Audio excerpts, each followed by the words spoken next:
On this week's GTA 6 o'clock, a hike up Mount Kalaga, Something that, albeit briefly, implies you've fallen back in time. wildfires in Leonida, but he's basically a parody of the US Forest Service's Smokey Bear, and elephants never forget. An elephant. Or a rock. It's all here on this week's GTA 6 o'clock.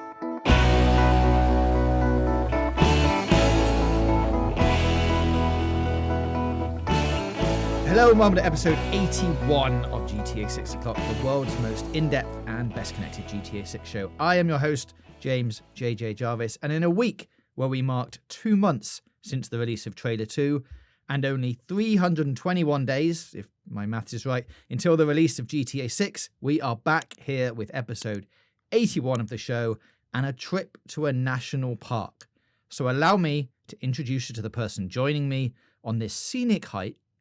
It's co-host Dan D.D. Dawkins. Hello, Dan. Hello. Time flies, right? 2 months since Trailer 2. It's been that long already. We're less than a year away from hopefully what will be the release of the game. Only 321 days. How are you going to occupy your time? It's practically tomorrow. It's practically tomorrow. It does feel like, I don't know if to me it feels like quite a long 2 months. Like it feels like a long time ago since Trailer 2. Yes. But in that way where because so much has happened. Well, yeah, exactly, because nothing has happened. I could equally delude myself that it's been 10 minutes. It's just that weird mind gap. They gave us so much all at once. And then we'll talk about some of this on the episode, that some of the new details still being squeaked out of those screenshots and trailers almost feels like a relic from a distant world, like I'm in Jurassic Park and I found a piece of amberized fossil. But there's more in this week's show, I think, so that'll be good fun. Yeah, not a relic, a brand new episode of GTA 6 o'clock. Sorry, I made that sound a bit negative, haven't I? We've got loads of great new shiny stuff, beamed from the future. Hey, well, I've picked out some shiny stuff from these screenshots, which we're going to talk about. So let's do that. This week, as I mentioned, we're going to take a little look at Mount Kalaga National Park, have a roam around some of the screenshots that we've not talked about recently, and possibly come across not a new wild animal, not like a new species. Yeah, I've invented a new animal out of these screenshots. Well, we'll get on to invented animals a bit later on, I think. But for now, Mount Kalaga National Park is described on the website as wild country. And it says, room to breathe on the state's northern fringes. A national landmark up against the state's northern border, Mount Kalaga offers prime hunting, fishing, and off-road trails in the lush surrounding backwoods. Hillbilly mystics and paranoid radicals live far from the prying eyes of the government. Now, I would say there's quite a lot to dig into there, Dan, of that little description about the national park. First up, wild country. How are you interpreting that phrase? Because I think there's a couple of different ways that this could go. Well, I guess wild as in the scenery is literally wild. It's rugged. It's like, everything in the screenshot screams outdoorsman. I mean, outdoorsman person. Yes. Right. Outdoors person, but let's just to use the phrase. But I guess also, potentially wild in terms of characters, plot lines. We do know this is kind of where the fringes of society, of Leonida society, have gathered. So I think that, in every sense, this is the wild extremes of Leonida and GTA 6. It feels like this is going to be the bit of the map where maybe sort of anything goes. Like it's all of the things that we might get onto, the sort of extreme living and the wild conspiracy theories and all of that kind of stuff, feels like it might be breeding around this national park. And as we see in the screenshots, a lot of stuff, maybe unsanctioned activities, are happening as well up here. Yeah, a little analogy I would use here, excuse me, the slight detour, is that once upon a time I visited Darwin in the extreme north of Australia. And my question was, what would bring someone to Darwin? Because it was literally in the middle of nowhere. And the question that was pointed back at me was, the question isn't what's brought them to, it's what are they running from? So I do wonder, if this is a place where there's eccentrics there for a reason. And that's just a general observation on the reason people move somewhere a little bit unusual. And the other thing here to pick up on is it says a national landmark up against the state's northern border. So this would suggest to me, I don't know if you feel the same, that this is at the top of the map and there might not be anything after this point from the northern border. So a bit like Red Dead Redemption 2's mountains, is this the sort of invisible barrier that we're going to get to see in GTA 6? Or, like in GTA 5, there was a giant mountain, Mount Chiliad, at the top of the map, but then there was a little bit of extra land beyond it before the sea happened. So they can either do that kind of thing again or go straight into, actually, we're just blocking this off with a massive mountain range. Yeah, and I guess this does literally touch or border on some of the biggest GTA 6 rumours. So one is, as we've talked about, with the number plates, and the number plates showing different states. In real life, this would be where, I guess, like Florida becomes Georgia and an entirely sort of different set of countryside. Now, whether they're smushing bits of Georgia into the top northern area rather than it actually existing as a different state, I don't know. Now, and another thing to discuss is that some of the various mapping rumours, one went round that it would be entirely surrounded by water, which would forego the need for, like we talked about, essentially the Great Wall effect of, the mountains act as an impassable barrier to escape the north. But I don't know which way they're going to go. And I guess that's the exciting bit about this territory, is we don't know. But it did feel wild to me when they were talking about the entirely surrounded by water rumor, because that would defy the real life geography. I don't know how you feel about that. Yeah, well, I mean, it would defy the real life geography. And I think we're going to talk a little bit about, I think the current thought process is that this is probably a bit of Georgia being sort of sellotaped onto the top of Florida and merged together in some way. Obviously, Red Dead had the mountains that stopped you going past a certain area. The problem with GTA 6 is, of course, those pesky planes. And you can pretty much fly a mountain over a plane because they go really high up in the sky. I don't know if anyone was aware of that, but planes do go very high. A plane's never flown over a mountain. I think we all know that. So the problem they're going to have with how do you stop players flying a plane over the top of a mountain? And I guess you could do that with some kind of infinite scrolling clouds that just repeat. But then it does sort of make sense that you can get over the top, but then it's just ocean. And then you do just have a map, like in a traditional GTA map of just, it's surrounded by water. It's the forever problem. And then the final bit of this statement to touch on is the hillbilly mystics and the paranoid radicals who are living far away from prying eyes of the government, which to me sounds a lot like, preppers or people living off-grid who have maybe got some kind of bunker going on, a load of food supplies down there, and they're very much disconnected from the rest of the world, and they're just living out their lives in this national park.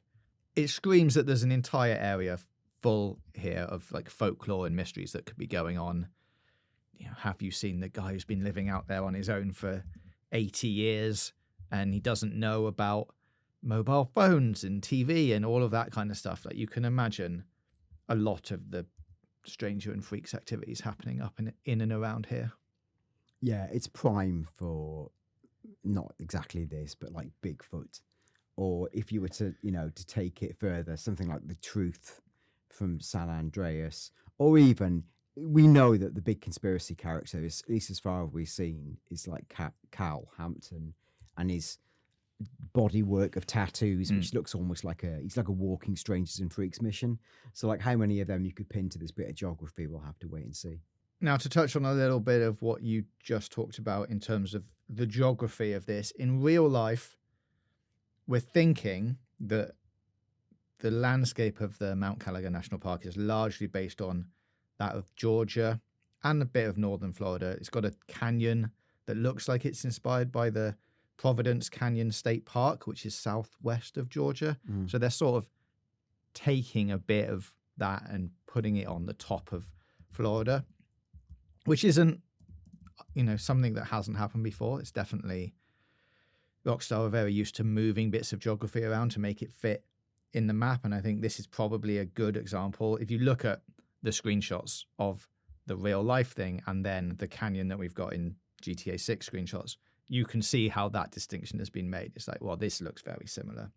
I'm sure we'll talk about this a bit later, but some key facts about the real life Providence Canyon. It's 2,700 acres. It's got 2 picnic shelters and 3 pioneer campsites. Now, I had to look these up, but do you know what a pioneer campsite is, Dan? I'm sure a lot of our American listeners do. No. Good. No. Oh, I can tell you. Please tell me. These campsites are probably more like the ones that we're used to in the UK. They come with pit toilets, have water, some have a covered picnic shelter and grills. They're primitive campsites that will not accommodate RVs or trailers and do not usually provide showers. So there's 3 of them in this real life version of the national park. There are 6 backcountry campsites. Now, if the pioneer campsites come with all of those luxurious facilities, what do you expect a backcountry campsite to come with? It's a very loose definition of luxury, but I would dare say even less luxury. Correct, even less. Basically nothing. It's just an area that's been designated as somewhere that you can go and pitch your tent, like deep in the woods. It normally has like no amenities.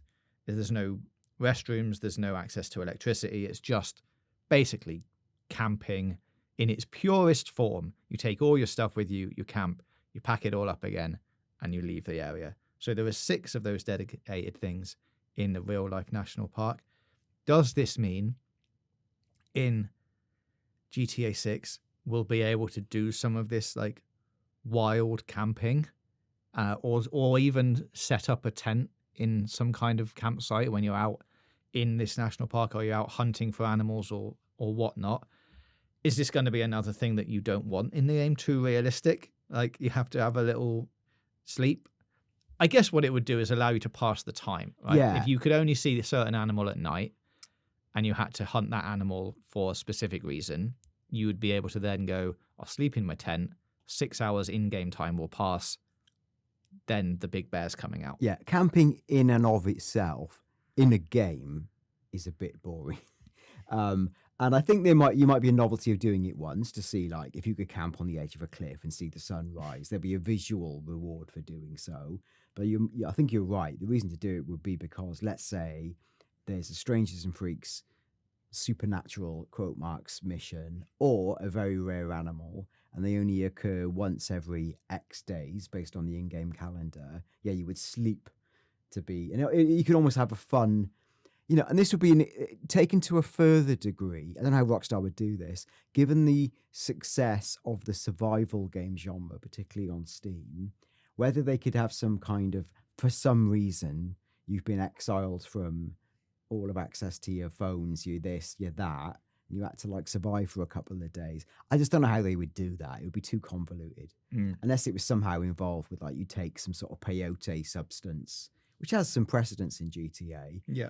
And then, we're living out in the wilds in some sort of pocket mission for a few days. That might be quite fun if you had to like go and hunt your own food and something. But it'd be pretty convoluted. Yeah, but all of that, for their point of view, the technology exists, right? That's basically the Red Dead Redemption 2 gameplay is. You could go and hunt your own animals, and you would skin them. You would sell the skins to the shop, and they'd make you a coat. You'd cook the rabbit to cook your food. Like campsites like that, what do exist in that game? It's probably quite easy to take that, transplant it into this area in GTA 6 and go, all right, now we just do camping and wildlife hunting. Like that's easy. Yeah, and it's rugged, but it's not literally a desert island. So I think if Jason drove back into Miami Beach wearing like leopard skins, there'd be some eyebrows raised. There's a couple of other bits that the real life national park has. A visitor center, a playground. On the website, they have a 360-degree tour. But one of the other things it has is a museum.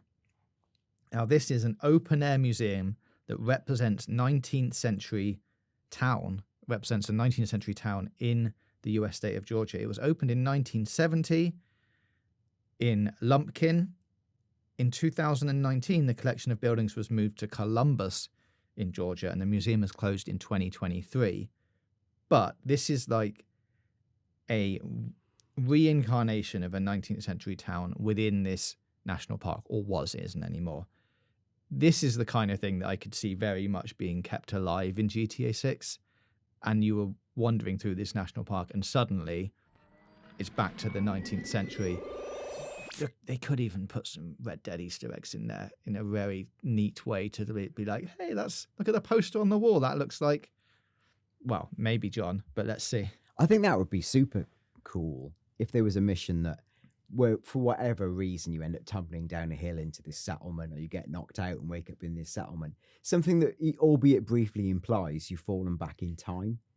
And Love a bit of time travel. Well, I do, and obviously not literally back in, even though I have actually argued that to do with the Bermuda Triangle.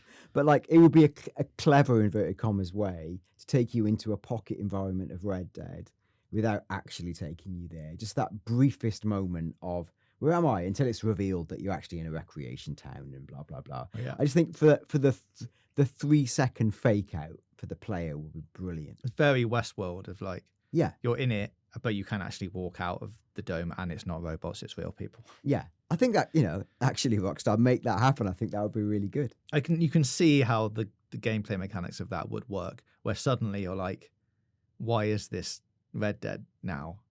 And then you go a bit further and you're like, oh, there's just a car driving up that road. Oh, okay. Yeah, I'm just where I am. That's actually something that I don't think games have done enough of. Like to sort of, you're still literally in the same map, but they try and fool you that you're not. I'm trying to think of a game that's done that actually. Can you think of GTA 6 in 2026? Well, maybe GTA 6, but that feels like a really fun device to me. This illusion of, nothing has changed apart from your perception of where you are. Especially when the last game you made was set in that time period. Like it's prime. It's prime. So Rockstar, make it so. Yeah, I like that. The first one is this image of the dirt bikers and quad bikers, which seem to be driving around a purpose-built track. We see a couple of the riders here riding a Sanchez. But in the background, I think there's a different type of bike, which I think is an Avamus. You can see it's got the profile of it is slightly longer. The handlebars are slightly lower. The mud effects, obviously super realistic.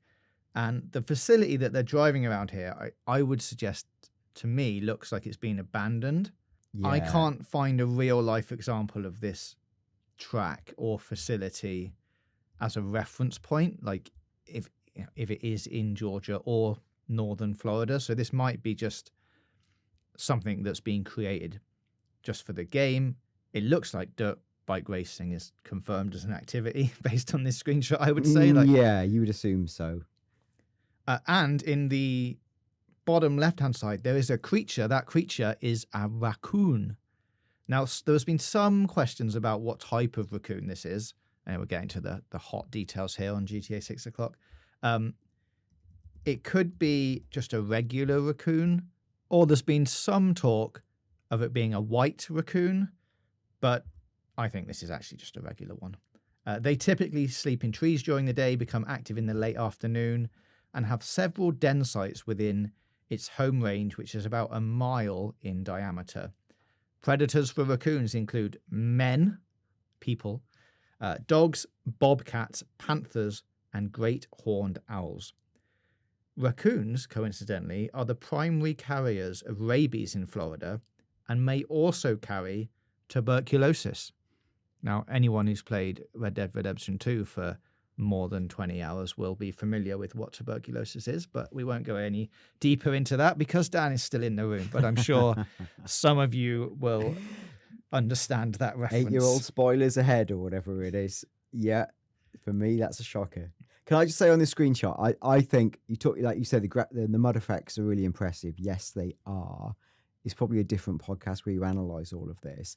For me, there's a couple of screenshots in the pack of screenshots Rockstar released, which are, as much as anything, them telling the industry, look at what we're doing with visuals. So whilst on the hand you go, that's really good mud, were you a mud and graphics tech connoisseur, you would be saying, there's a difference between, I guess, like, dried mud, wet mud and how it interacts with the tires and it sprays onto the clothes. is it in real time forming shapes and patterns on your clothes that cake and feel, attached there permanently? Like all of the visual effects in here are off the chain. I wonder to what extent are you leaving permanent deformation marks in the mud? It reminds me a lot of, this is for ancient people like me, the Sony PlayStation game MotorStorm, which once set E3 ablaze with its technical ability, and it was basically like a mud racing game. But it was the first game that did proper, like, look at your tires leaving trails in the mud, and that will stay there, and it'll be harder to drive across the next time. I think this is Rockstar flexing to the nth degree on what that tech can do. Yeah, I agree. And I think, why wouldn't it be a permanent mark in the landscape when tire tracks go around on a track like this that is being persistently driven upon? I think that kind of stuff makes a lot of sense. There is also a lot of like American style symbolism happening in this screenshot.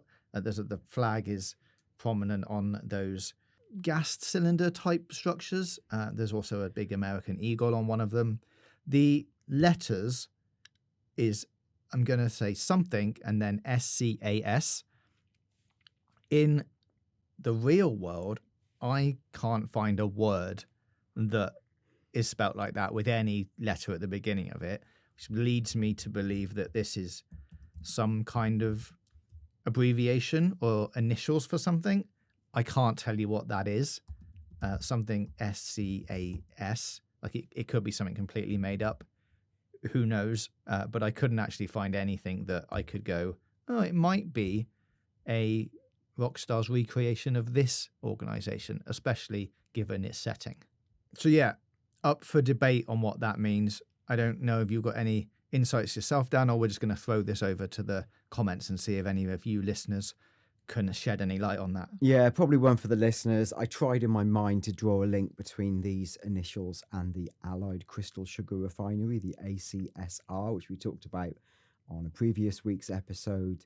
But this is almost, but not quite that. So probably not. I think this might be for someone else to try and draw the lines between. But you're right. I think it is like we saw when we were looking the other week at all the stuff around late. I've forgotten the fucking place, James. Stop it. What was the place we were looking at the other week? Ambrosia. All right, I have to go back to where I was. Let me start that mini section again. Quickly. So while we were off, like mentally, I was off air then, James, trying to draw a link between ACSR, which is the Allied Crystal Sugar Refinery in terms of the initials. But these initials are not that, they're just close. So that's for the listeners to decipher.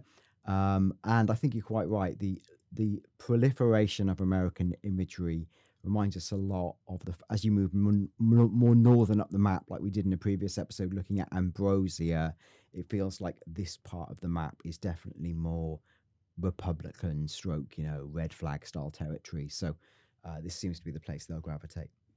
And the only other thing I want to point out on this screenshot is if you zoom right in between sort of the three bikes that are in the foreground, you can actually see a barbecue/grill setup there, which obviously is for after the races. You can go and get yourself a lovely little bite to eat.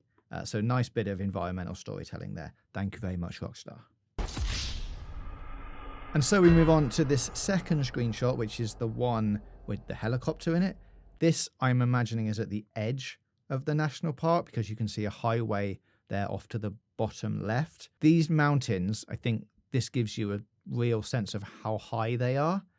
And of course, what I would say, as a game development studio, you'd want to replicate Mount Chiliad in some way and have a big high mountain up there. It looks like they're using this national park as the basis of like that kind of mystery solving thing. We all know about the Mount Chiliad mural. We don't have to talk about that.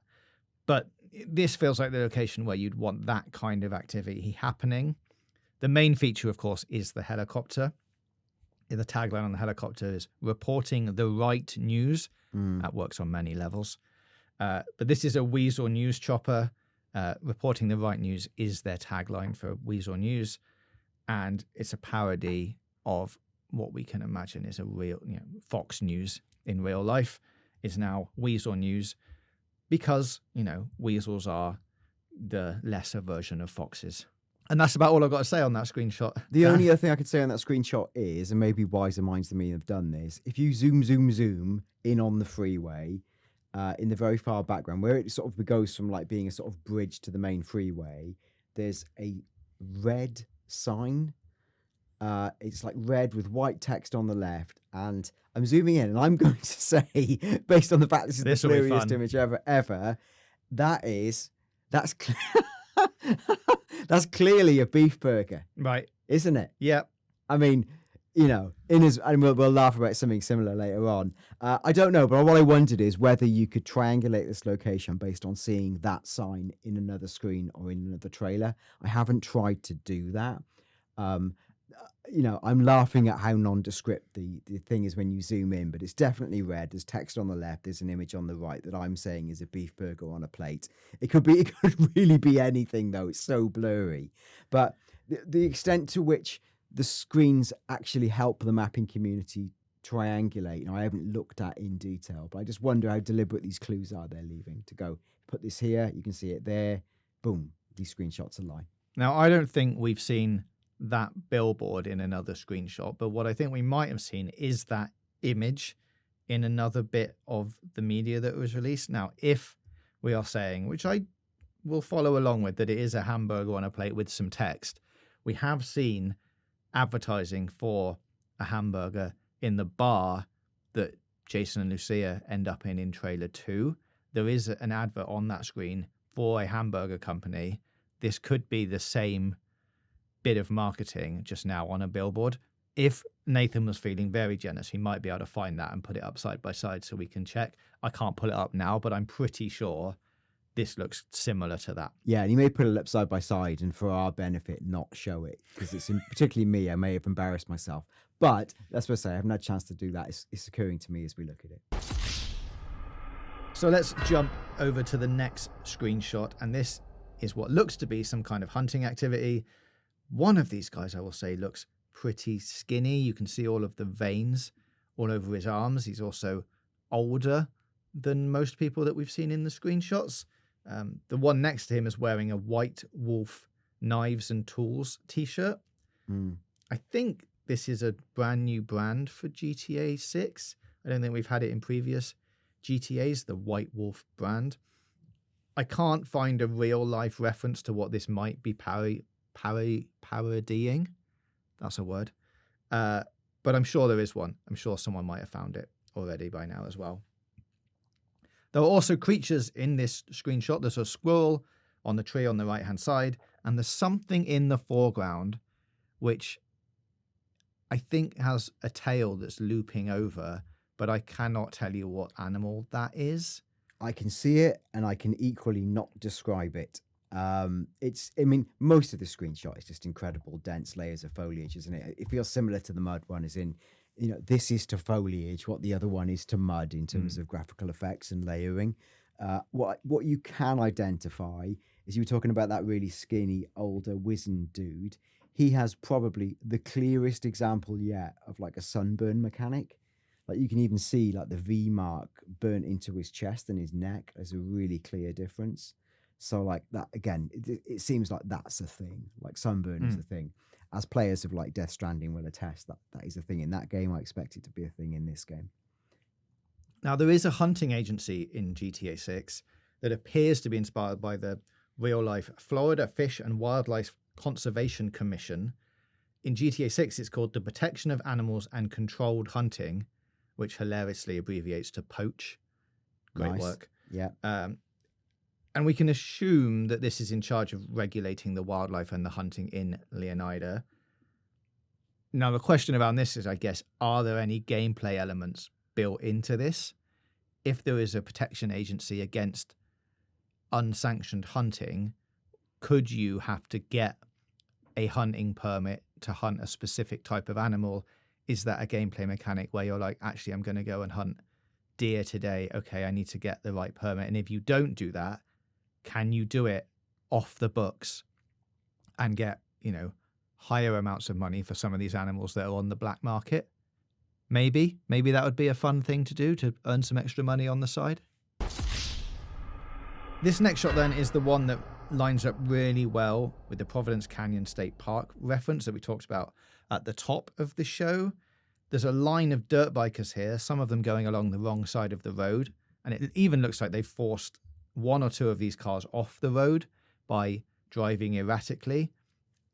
Now, I would say that means that, you know, it feels like the bikers and these kind of people are in charge up here. If you're trying to drive along the road normally, they're going to, you know, go, actually, we own this road. We drive how we want. You're going to have to drive on the gravel if you have to. There are a few other notable animals in this shot. The first is a mountain lion, which you can see quite prominently in the foreground, although I have been told that technically this is a panther because we're in Florida. On the left-hand side, this is where you might be able to add some input, Dan. There's an animal sitting on a rock, which I think could be a coyote. It looks dog-like, but let me know what you think. It's a real Where's Wally style animal. You've really got to zoom, and it does get really blurry. It could be a coyote. Equally, it could be a bird or something a bit smaller, maybe for the scale. I wouldn't want to wager. As I said to you off air, is it a beef burger? That's my level of confidence in knowing what this is. So, right. But it's definitely there. Readers, listeners, viewers, the opposite of readers, please let us know what you think in the comments.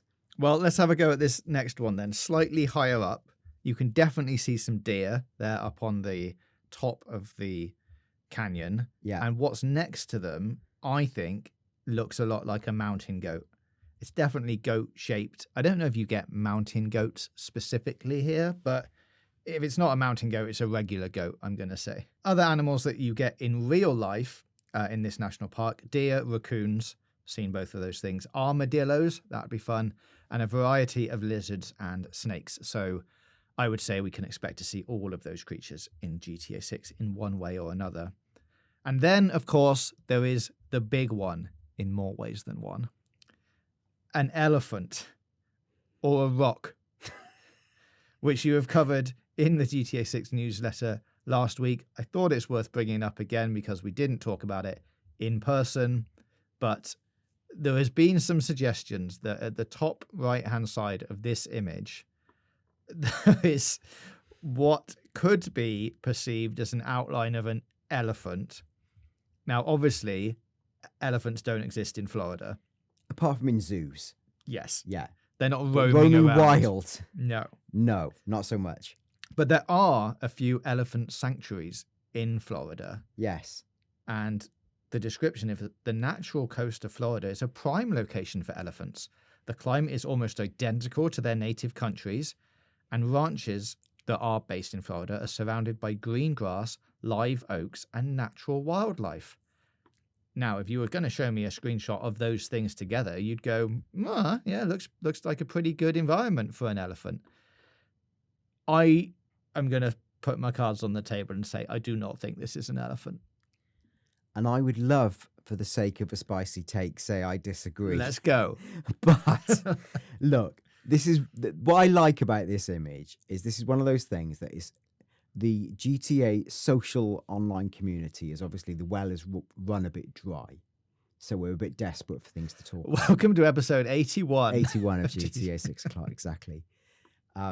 It's just, it was something that was fun, and it was a thing that all the community were talking about for a few hours. Was like, oh my God, there's a hidden elephant, or is it an elephant?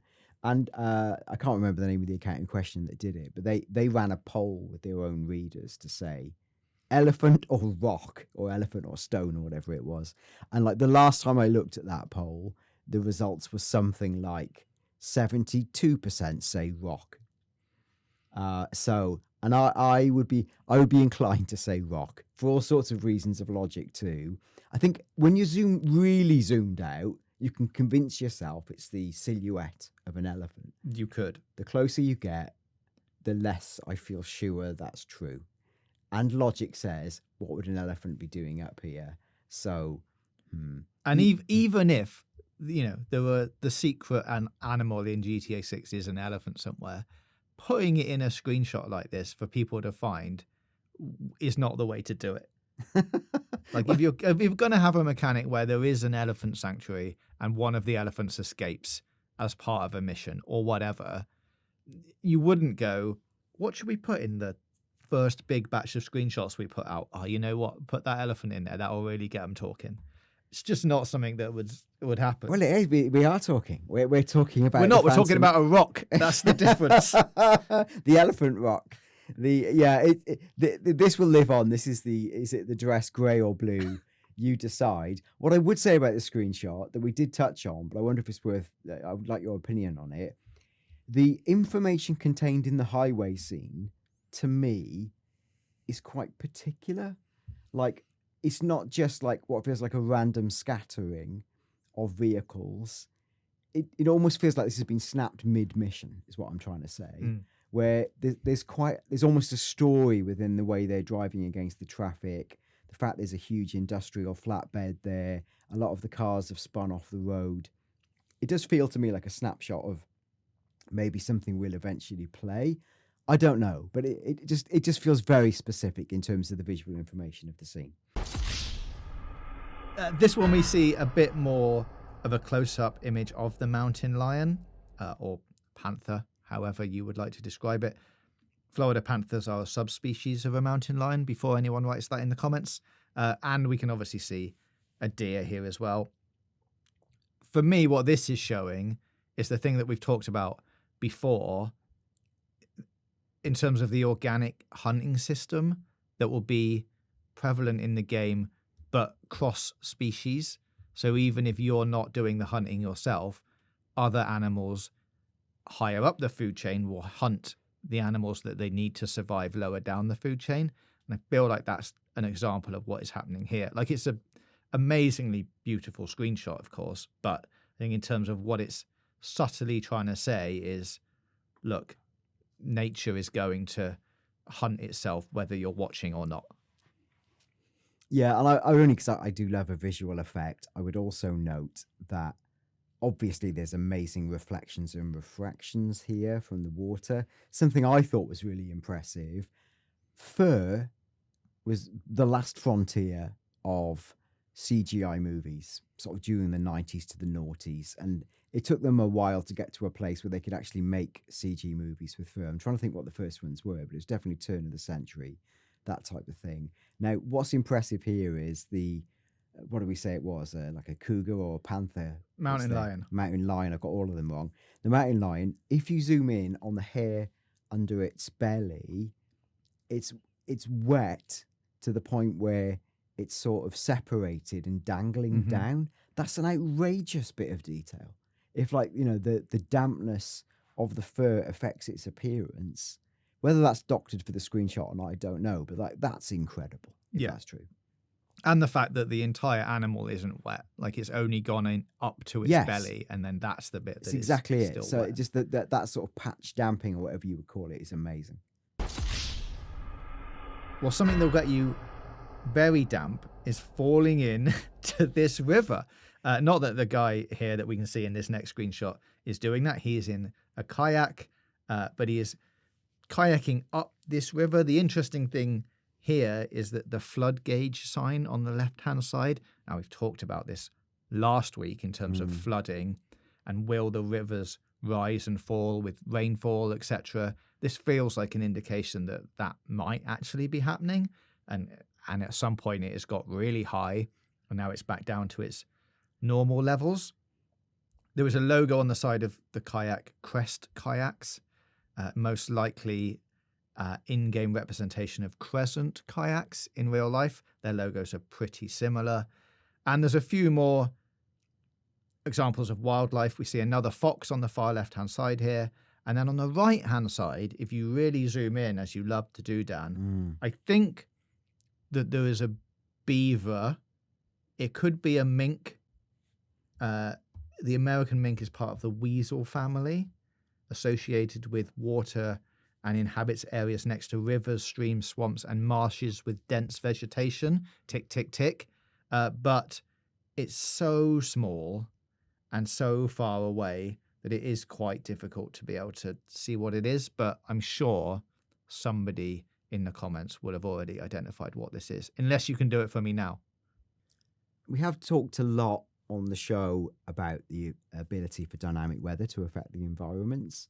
This is the one that everyone points to in that respect, where there's quite literally a gauge, and it says flood gauge, and it says feet 2, 3, 4, 5, 6.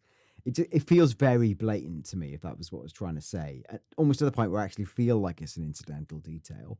But as you were just saying off air, it's actually slightly burnished up to about the 2 or 3 foot mark, suggesting that is about as high as it gets. But it's also such an obvious detail. Is it there because it's hinting at a system, do you think? Or is it just a bit of a flashy red herring? Well, at its core, it's a good bit of environmental storytelling, right? You're like, yes, if you're kayaking down the river, you're like, oh, look, cool, there's a flood gauge warning that has got some weathering effects on it that means it has gone up and down in the past. Is it going to go up and down throughout the game due to natural events and activities?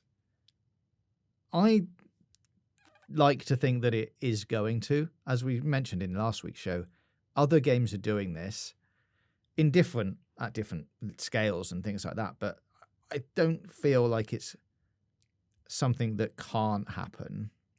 And you can actually see, even if you look on the left-hand side of this, where the ground meets the water, there's quite a lot of stuff that looks like it's been washed up there as well, which could mean that it's, been at a higher level and then has come down throughout the day or throughout the week, let's say, if we're doing a weekly cycle of stuff. So I'm going for, yes, this is going to be in the game, along with all the other things that I think are going to be in the game. Yeah, of course. I think it's quite a compelling visual detail. I think the beach as well, it just suggests almost some sort of tidal system almost, but obviously that wouldn't make entire sense for a river to be tidal, but you never know if it was connected to a sea area possibly. We just don't know at this stage, but it feels a bit too look at me for it to mean nothing. Or maybe it's so obvious that people pass over it because of that. And they're like, well, they wouldn't just put that front and center in front of us if it's going to be a real flooding mechanic. Sure. I'm going for that option and saying that, yes, floods, please. And there is one final bit that isn't a screenshot, that is the postcard of the national park. And if you really look at this, you can see how high the mountains really are. Now, I don't think there are any mountains that are this high in Florida. So this is probably has been transplanted from somewhere else or is one of the game mechanics. What you can see here in the background, you've got a lovely guy called E-Eagle. And if you look at all the various sized versions of this image, you can see that his sign says, "Preventing wildlife fires is up to you." And then you can partly see, but actually if you put everything together, you can make out that it says fire danger. And then it has a different slider that in this example says low today, but obviously that could go up to medium, high, extreme, whatever the levels of fire danger are. But he's basically a parody of the US Forest Service's Smokey Bear.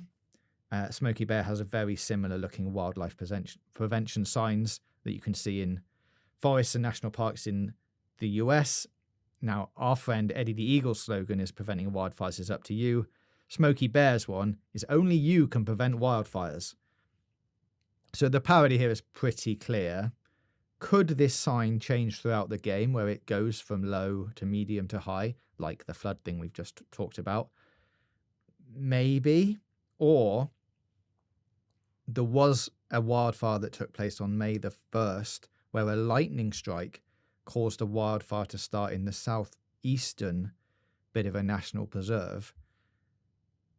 Could this be then dynamic environmental weather effects affecting the rest of the world? So if there was, for example, a thunder and lightning storm, if that lightning hits a very specific area of this national park, does it then cause a wildfire in something that's like a 1 in a million occurrence or something? Possibly. I think that would be a cool way to make everything really feel connected and like a living, breathing world. But I understand there's a lot of other implications around that might make it very hard. But even if the wildfire is contained into a small area, it could be one of those things that you see once and try and tell everyone else that it definitely happened. And they're like, well, it hasn't happened in my game, so it's probably not a real thing. That would be cool if it is. So it like on a 1 in a million might be Too much. Yeah. How many players worldwide would ever actually see it? It would be a handful, right? Even as much as GTA sells. And hence the rumors and the myths start. Yeah, and that would be really cool and fabulous actually if that was the case. But it might just be more. There's all these signs because it's just such a, it's realism to a point. So they've got signs that reflect reality, but the actual reality it's showing doesn't exist within the game. But it makes you feel it does because they show it. Yeah. And it might be the same with the flood gauge. Might be the same thing where it's a realism gesture, but it's not actually showing a system. That's all to be revealed. Well, we've talked quite a lot about Mount Kalaga today. I hope you enjoyed our trip around the national park. Dan, please take your rubbish with you before you go. But before you do that, why don't you tell us a little bit about her newsletter? Oh my goodness, let me tell you about the GTA 6 o'clock newsletter. That is in theory every Thursday at 6 p.m. BST, but I've been a bit naughty in the last few weeks. So I've been out and about with work, so sometimes it's been Friday. The point stands. You have to sign up for free at gamesradar.com/newsletter. Look for the box that says GTA 6 o'clock. And then every week in your inbox, you will get a free GTA 6 newsletter that rounds up all the stuff we talked about in this show, little things that happen outside the show. So, for example, last week we talked a bit more in depth about the stone versus elephant before we talked about it in the show. We've also looked at some things from when we talked about Ambrosia, the cultural impact, what that might mean for GTA. So, and we also share every single week little Easter eggs from within the GTA universe. So we did go a bit deeper on the Simpsons reference we talked about last week. And what I thought was interesting was that whilst the Simpsons has multiple times tried to parody GTA, GTA has never actually returned the favour. Now, whether that's because it's scared of libeling or being some sort of litigious backsplash, or it just hasn't done it. So that is in itself quite interesting. But unless you're one of those people who believes that the GTA 5 map is in fact based on Homer Simpson's head. So check out the newsletter or Google it. I think that's a coincidence, but still. Well, yes, as I say, thank you for joining us on this week's episode of GTA 6 o'clock. Sign up for the newsletter. If you have any hints, tips, rumors, speculations, please send this to us on email, gtavioclock@gmail.com, or you can get in touch on Twitter, gtavoclock. That is it for this week. Please leave your comments below if you are watching or listening on YouTube, and we'll be back next week for another episode of GTA 6 o'clock.